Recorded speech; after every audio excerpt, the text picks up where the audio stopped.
কেমনে ভুলিব আমি বাঁচি না তারে ছাড়া। আমি ফুল বন্ধু ফুলের ভোমরা সখী গো, আমি ফুল বন্ধু ফুলের ভোমরা।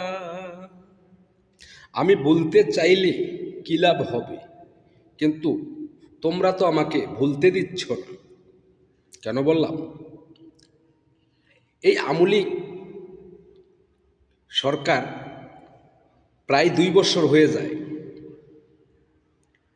বাংলাদেশে নেই, কিন্তু সাধারণ মানুষ যেটাকে ভুলে যেতে চায়, আর সেটাকেই যেন বারবার মনে করিয়ে দেয় এই দলগুলো।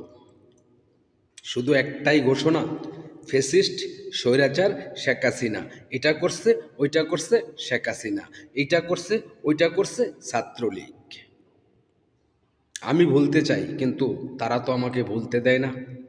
এতে তো দোষটা আমার না, দোষটা ওই সমস্ত দলগুলোর, যারা বারবার আমাকে মনে করিয়ে দেয়। হাদিকে গুলি করা হলো, আর তার 30 থেকে 35 মিনিট পর থেকে পুরো সোশ্যাল মিডিয়া তুলপাল আর গরম হয়ে গেল। কে করছে? ছাত্রলীগ। কে করছে? ফেসিস্টের দোসর। আর যেখানে সেখানেই রাস্তা অবরোধ, রোড ব্লক, এটা সেটা করে স্বৈরাচার শেখ হাসিনা, শেখ হাসিনার দোসর যারা আছে তাদেরকে বাংলার মাটিতে থাকতে দেওয়া হবে না, তাদের বাংলার মাটিতে ঠাঁই নেই।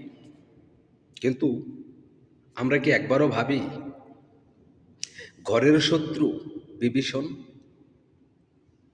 আমার সাথে খায়, আমার সাথে পড়ে, আমার সাথে চলাফেরা করে, আবার পিছন থেকে আমার উপরেই ছুরির আঘাত করে?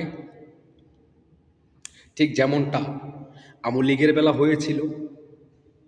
আমূলীগের সবচেয়ে বড় ক্ষতি কিন্তু আমূলীগের কাছের লোকগুলাই করেছে। যেমন এখন বর্তমানে এনসিপিতে কিছু লোক আছে, তারা ছাত্রলীগের সংগঠন ছিল। কিছু বিএনপিরও নেতাকর্মী ছিল, যারা ওই সময় আমূলীগ থেকে সুযোগ সুবিধা নিয়েছে। তারাই কিন্তু আঘাতটা করেছে। তবে আপনাকে ভাবতে হবে, সব কিছুতেই আমূলীগ, ফ্যাসিস্ট, স্বৈরাচার টানলে লাভ হবে না। আপনাকে দেখতে হবে একটু কষ্ট হলো পিছন দিকে ফিরে, যে আসলে প্রকৃত শত্রুটা আপনার কে, বা কারাই বা আপনাদের ক্ষতি করছে। তারা জানে আপনার ক্ষতি করলে আপনারা নাম দিবেন ফ্যাসিস্টের। তাই মাইন্ডেড, সতর্ক থাকুন।